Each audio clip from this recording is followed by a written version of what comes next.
সোনাঝুরি হাট থেকে এই ব্যাগটা নিলাম। আসলে আগে এই ব্যাগটা আমি বাইরে থেকে নিয়েছি। ব্যাগটা ভালো লেগেছে, এটা আমি বাইরে থেকে নিয়েছি। তারপরে ভেতরে গিয়ে আবার এই রকম ব্যাগও ছিল, আবার এই ব্যাগগুলো আমার খুব পছন্দ হয়েছে, তাই আবার এই ব্যাগটা নিলাম। এই ব্যাগটা নিয়েছে 200 টাকা,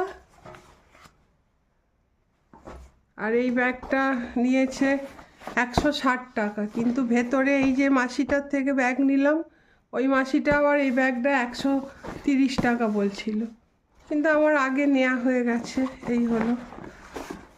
আর এই দুটো ব্যাগ নিয়েছি। এই ব্যাগটা 60 টাকা নিয়েছে, আর এই ব্যাগটা ওরকমই 50 না 60 টাকা, 60 টাকাই নিয়েছে।